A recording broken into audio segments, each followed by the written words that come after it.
Oo na sir. Seryoso.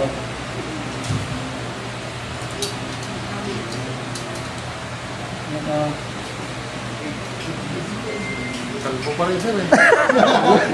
Gusto ko sana magkaroon ng buhok eh.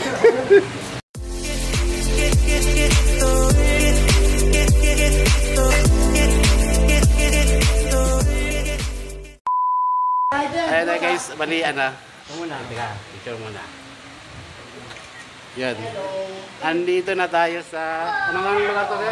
Masinag. Masinag, Marikina. So andito na, bali atin tayo ng ano. Ano nga pa mga sir? Photo? Basic. PRGN Basic Photography Center. Hindi ko talaga alam eh. So, mamaya, tawag dito, kukuha tayo ng konting info kay Sir Ronald at saka side natin kay Sir Palacio.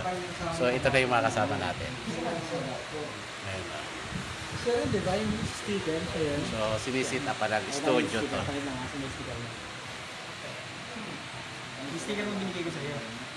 Sticker niya. Sir, ano mga yung channel mo, sir? Channel o Facebook? Bibigyan ka niya yung sticker. naman sa M Production. Tama. Totoo pala sinabi mo, sir. Kala ko, maalaala mo kaya. Totoo kayo na yan. MMK. So, ito yun. Alam mo, joke. Ano MM? Ano? Chocolate? MM? Kala mo, joke ha? Totoo talaga yun. Totoo ba? Ano? M kasi yung pangalan ko. M Production. M Production. Nakala ko MMK. Ayan, siya yan. Sir, tiga. Kanino to, sir? Kanino to? Okay. Hindi. Ibibigay mo sa akin, o? Ayan. Parang ayaw niya pa ibigay. Ano? Parang, hindi, akin to. Nabigyan na ba kita, sir? SR na siya. Nasa motor ko. Bayad, sir. Magkano ba yun? Joke Di ba lang. na? Okay, bago tayo magsalita, pwedeng pakilala muna tayo kasi gusto ko malaman kung ilang years na kayong gumagamit ng cellphone or ng camera. Then ano ba yung kung kayo ba'y vlogger para magkaroon lang ako ng idea. Then ano ba yung balak nyo na improve in the future? Anong balak nyo matutunan para baka pwede natin i-tackle din. Okay? So lahat, kilala muna tayo sa isa. Yung nauna dyan. Yan na guys. Yan na guys. Nagpapasalamat pala ako. Oh. Nagkaroon ng ganito event. Ako pala si Armando Carmuso. Turn po, bali. Ako si Padong, taga-West Manila. Maganda tanghali sa ating lahat. No? Ako si Jolly Montenegro. Ako nga pala si Alan.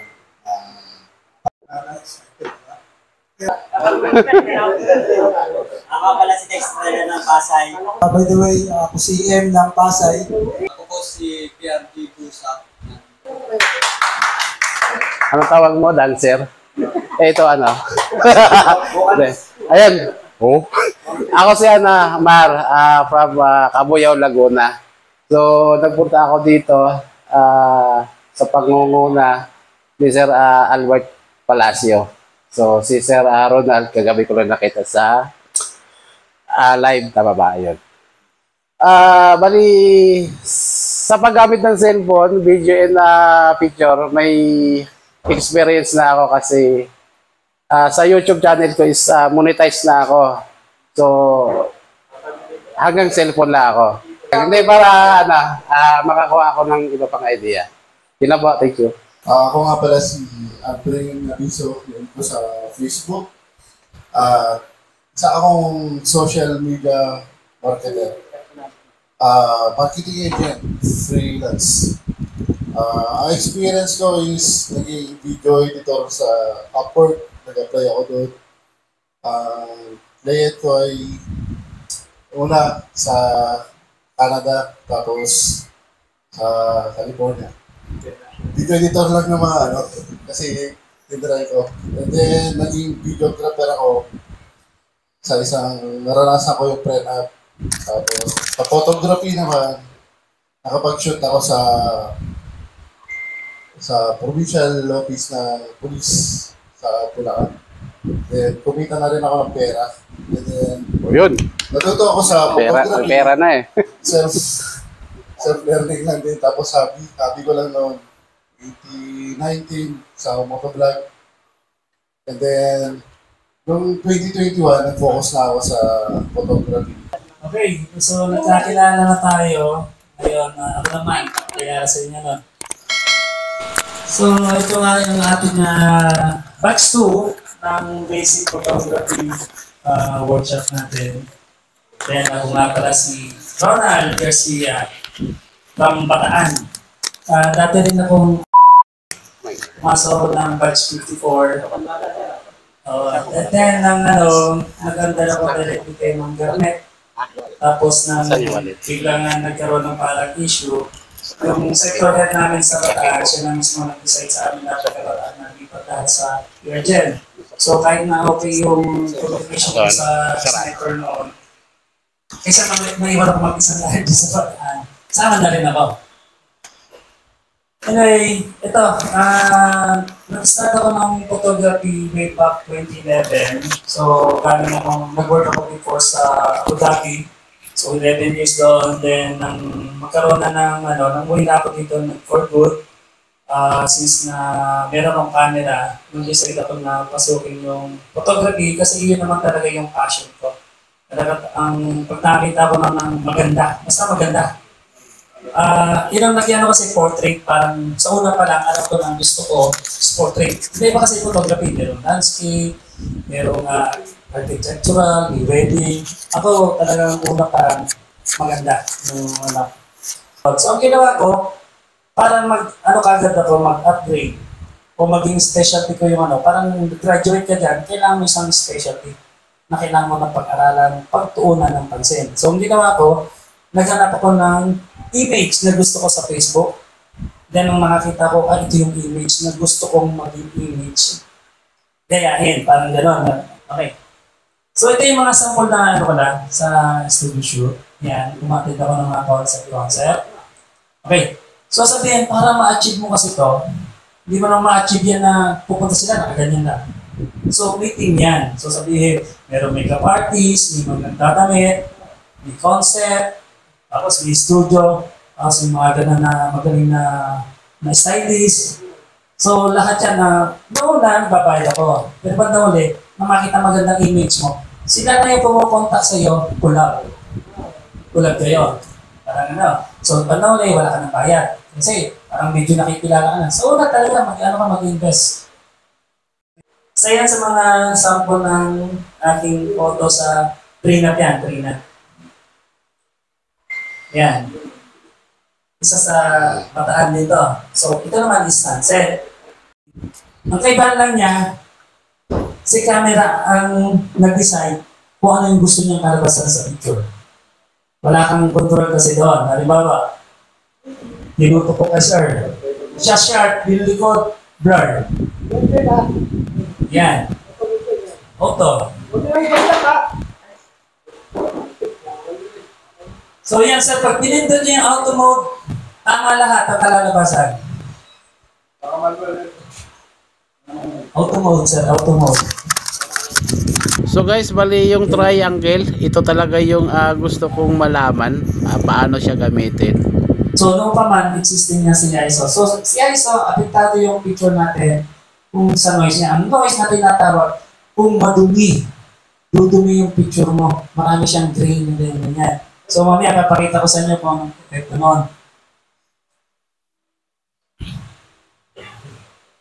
So sunod natin exposure triangle, yung shutter speed. So ano ba yung ni shutter speed? Yung motion blur. Yun naapektuhan natin. Halimbawa, DSLR tayo. Sir, ikaw, DSLR, di ba? Moving yung subject natin, yung sa batch training, ang shutter speed mo mababa. Let's say, ang nasa 1/40 lang. So pag kinilik mo yung subject mo moving siya, may motion blur na tinatawag.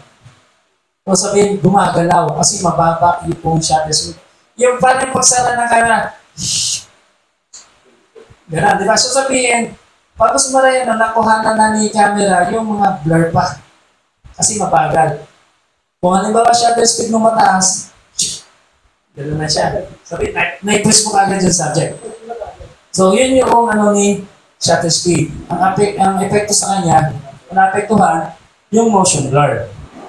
Mamaya, isa-isayin natin ulit yan, ha? Ngayon, yan ako muna sa inyo itong triangle, yung tatlong sides ng triangle.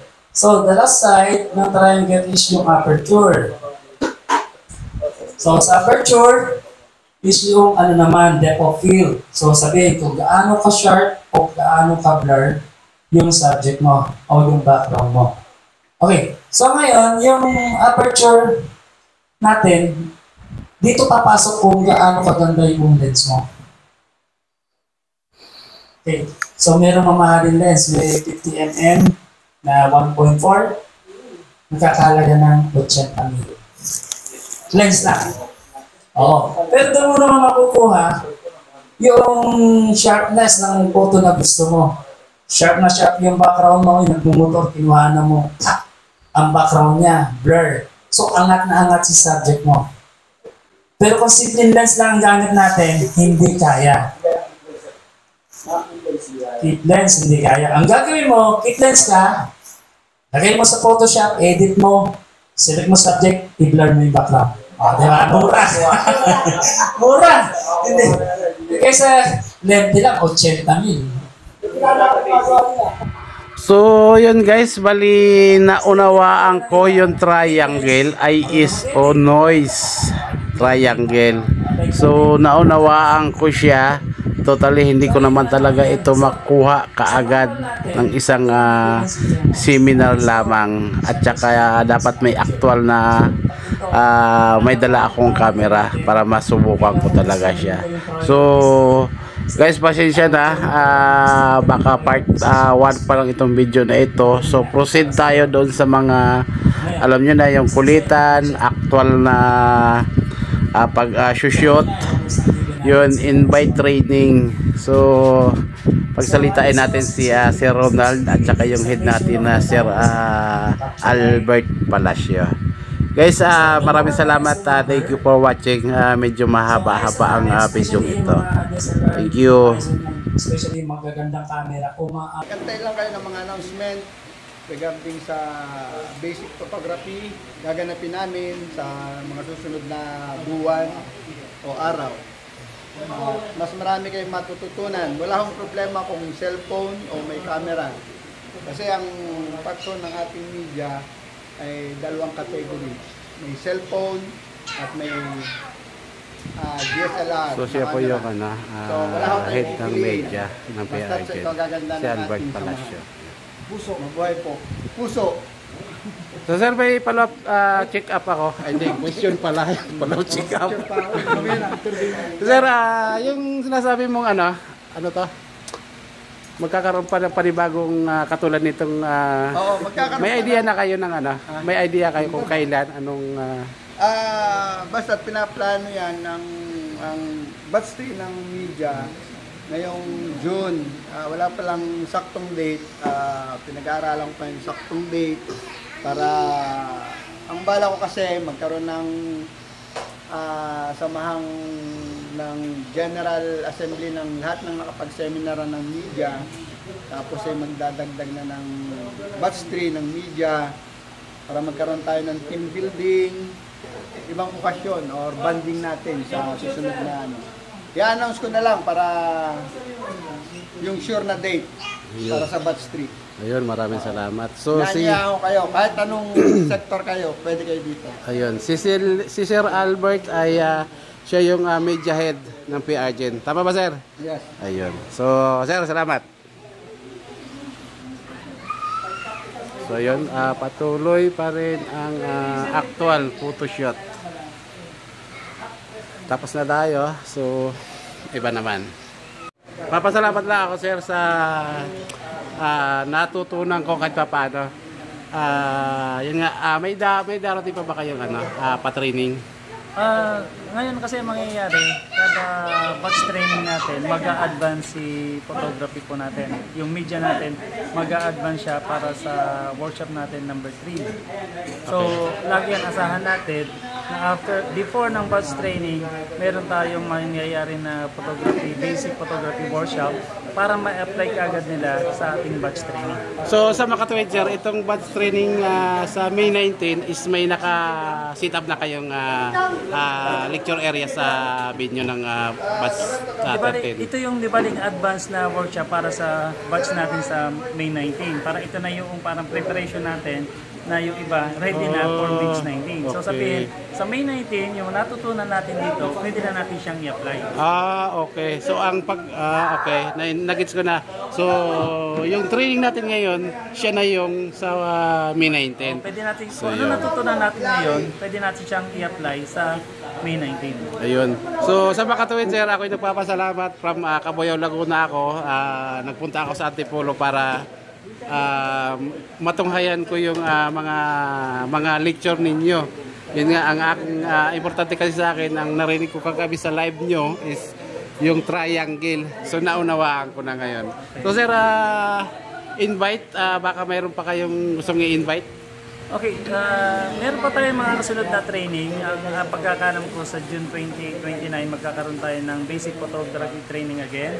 So sa mga interesado na mga ka-PR dyan natin, o kung hindi kayo, meron kayong anak na interesado sa photography, pwede nyo siyang dalhin natin o pa-attend natin sa gaganapin na trainings na gaganapin sa June. So i-announce na lang niya kung kailan ang final date at kung saan. So sana marami pa tayong matulungan o para ma-share pa natin yung ating kaalaman sa pagdating sa fotografiya. Sir, narinig ko kanina about sa TISDA, magiging in situ na kung sakaling mag-training sa TISDA. Tama ba narinig ko kanina? Oo, kasi ngayon nagbibigay si TESDA ng certified 2 para sa photography. May mga requirements sila na hinihingi sa atin, parang i-assess tayo kung talagang ready na tayo bigyan ng certificate. Ang kaibahan lang kasi, na pag tayo, marunong tayo, in-assess tayo, meron tayong certificate, hindi na tayo dadaan ng training sa TESDA, which is na rin ang tinuro natin ngayon. So parang i-assess tayo ng third party ng TESDA kung maalam nga talaga tayo sa basic photography. Pag naipakita natin maalam tayo doon, assess na lang tayo na good na siya para bigyan ng certification. Or else yung iba, dadaan pa rin sa TESDA ng basic training. Ayun. So ulitin ko lang sir, nabanggit mo, anak ng mga PRG na tulad ko may anak ako, o pwede. So ako mismo mag-i-invite, katulad ng sinabi ni Sir Ronald, ay yung mga anak nyo, kung gusto nyo isama sa photography, tama sir, po pwede. Ayun. Kasi ano natin, di lahat kasi ng ka-PRG natin mahilig sa photography. Baka mamaya may anak sila na may potential na gusto na may passion sila about photography, pwede nilang ipa-attend yun. Total, kapamilya naman siya ng ating ka-PRG. So again sir, maraming salamat. Sana hindi lang ngayon yung pagkakataon na tayo magkita ulit. Sir, thank you Salamat sir. Ayun. Ayun si Sir Ronald. And then yan, palitapos na kami. So nagbibigayan na lang ng certificate. So thank you. Sir, pasuyo ka naman mo sir. Ano nga yung YouTube mo sir? Easy right. Yan. Subscribe and wala na. Subscribe. So, kung mapapansin nyo, sa kabilang side nito, kasi tinamaan siya ng shadow. So, kung halimbawa ayaw nyo ng mga ganong ma-shadow, ay yung masyado. Dagdag tayo ng isang ilaw. Sa isa pang ilaw. Kulang sa liwanag sir. Kasi yung